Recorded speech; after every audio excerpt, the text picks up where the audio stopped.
facility is really impressive. I've never been here, and so all of our colleagues were talking about how nice it was, and they're right. The place is awesome. I mean, it looks kind of like a perfect size for a volleyball venue.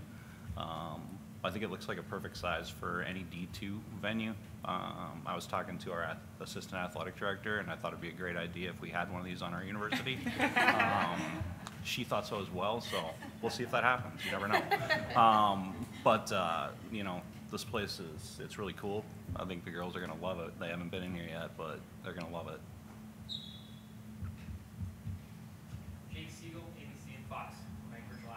Coach Green, is there any previous match or experiences you can take maybe this season or last season and try to use for this tournament? You haven't played any of these opponents here, so is there any kind of signature win or signature, I guess, match you can rely on when you take you take the team into a tournament like this against these ranked opponents? Well, you know, the last two matches of the regional finals, our semifinal and our final, both we had a kind of battle from behind. So. Maybe the fifth game of our semifinal match against NNU when we were down 9-4 and came back to win. Knowing that, you know, we can fight back from anything will help us in this weekend. And in terms of this week's, you know, your first round opponent, Angela State, what are some things that you guys, you know, kind of noticed about them tendency-wise that? Well, they have a big blonde outside hitter that we know that we have to slow down. So they're offensively very powerful, and so we'll have to try to slow them down with our block, and then if not, hopefully our back row defense can make some digs.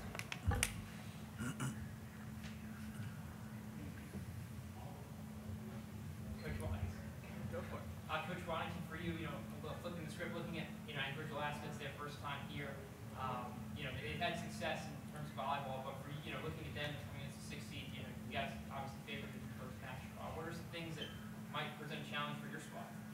You know, honestly, I don't know if, you know, it's nice that they seeded the tournament this year, but hardly any of us, I mean, I played one team that's on here we played this year, Wheeling, and it was second weekend, and I'm sure both of our teams are very different now than they were at the beginning of the year. So it's great that it's seeded, but I don't know that anybody's really favored right now. I think it's wide open.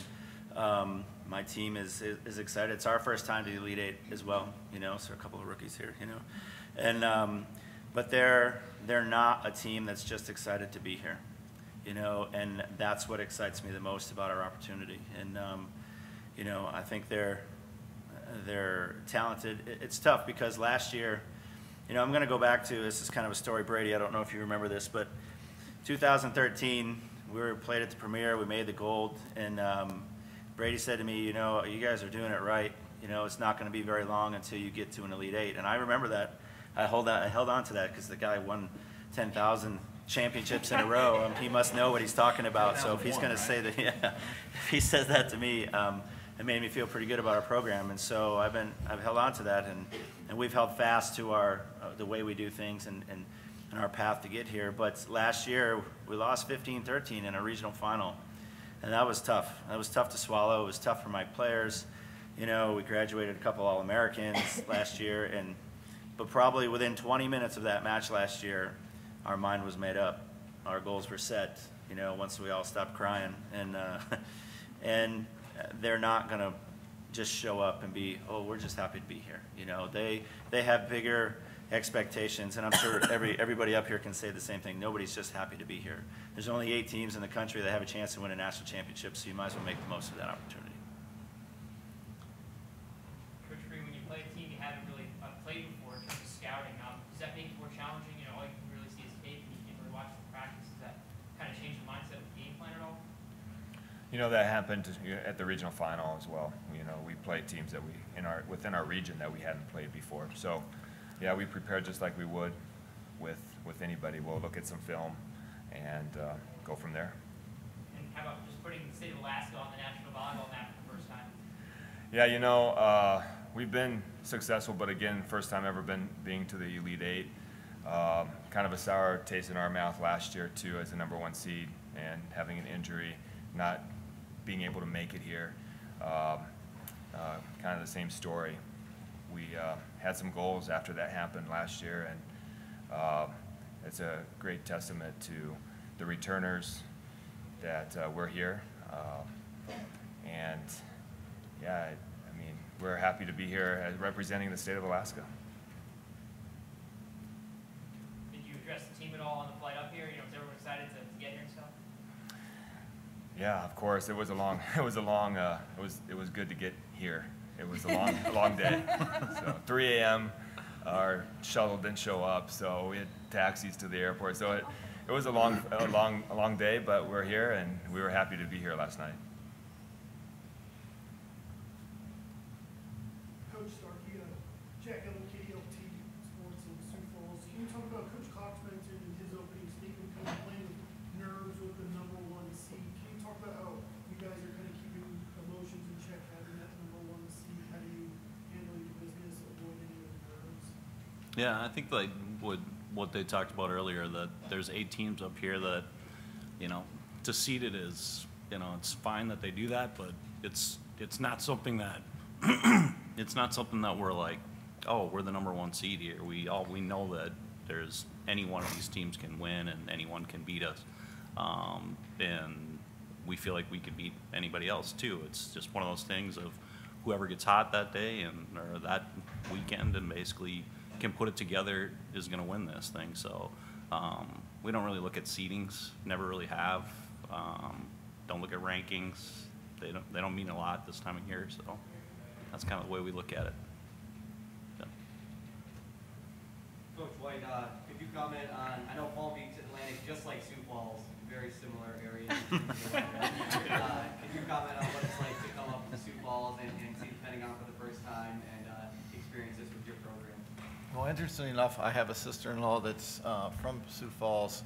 So my brother-in-law texted me last night and said, "Welcome home." And I said, "What are you talking about?" And he goes, "You're in the Sunshine State." And I found out that South Dakota and Florida are both called the Sunshine States. But we haven't seen the sun yet. And it was brutal when we went from the airport to the rental car. I had all my stuff in my bag. I didn't think I had to take it out of my bag and put it on before it went out to the rental car. And so learned you can't use your fingers and type anything, any messages on your cell phone after about 5 minutes out in that cold. But I think it's a great experience. You know, we're part of the United States, and we get this opportunity to see another part of the country we've never seen and experience. It's what we've seen so far about Sioux Falls and South Dakota is special, and so win or lose, it's going to be a special memory for us, and it's memorable. Our girls, we spent all day Sunday buying coats and hats and gloves, and we didn't think about that ahead of time. Of course, you don't expect to win until you win. So we were excited. It was fun to go buy coats and hats and gloves. So we don't know what we do with them after this week, but it'll be great. Coach Green, if you can just talk a little bit about your squad taking, you guys are first on the scene. All eyes on you to begin tournament play. You feel like that's a little bit of pressure, a little excited for that. I know you said earlier in the week that you just want to get out there and play. So do you feel like it's kind of a relief at all, maybe to play first? Yeah, you know, we were the #1 seed at the regional final, and we sat all day long on Thursday waiting until the 7:30 match, and we just want to get out there and play. So I think, you know, we're fine with the first round, the first game. Coach Ronke, your thoughts about also playing? Yeah, it sucks the life out of you to sit and wait and watch everybody else get to play. It's brutal, you know. And we hosted as well, so we're in the same boat. 7:30, and then fortunately we played at 3 on Saturday in our regional final. But you know, as a coach, you hate idle time. You just want to go. You want to be that first match. So I think it's probably a good thing for both of us. You know, we don't have to sit around and wait. We get to go first. You know, you tell your players to be first in line in drills and sit in the front of the class, and so we get to do that this week. It's pretty cool. We're jealous. Coach, is it Benner. Coach Benner, defending champion, bringing your team in here. Is that something that you've addressed with your team in terms of being the defending champion, or is last year in the past, and this is a new year, and that's maybe not part of your message? Well, what have you talked to your team about going into this day? I really think that we really didn't talk much about it this year. you can't build on what you did last year. Everybody starts 0-0, and you have to find an identity for your team, a new identity. And even though we had a lot of girls returning, we had to find that identity, and we have to move on from, although it was wonderful, great, amazing accomplishment, but it doesn't mean anything this year. It's all new.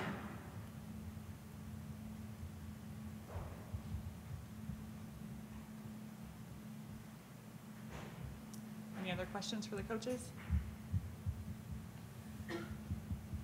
All right, well, with that, congratulations to all of you on advancing to this point. You've all talked about how special that is, and I know the folks at the Sanford Pentagon and the NSIC and the Sioux Falls Sports Authority are happy to have you here, and we're looking forward to some great volleyball tomorrow. Thanks you all for being here, and we hope to see you tomorrow for the quarterfinals. Thank you. Thank you. Thank you.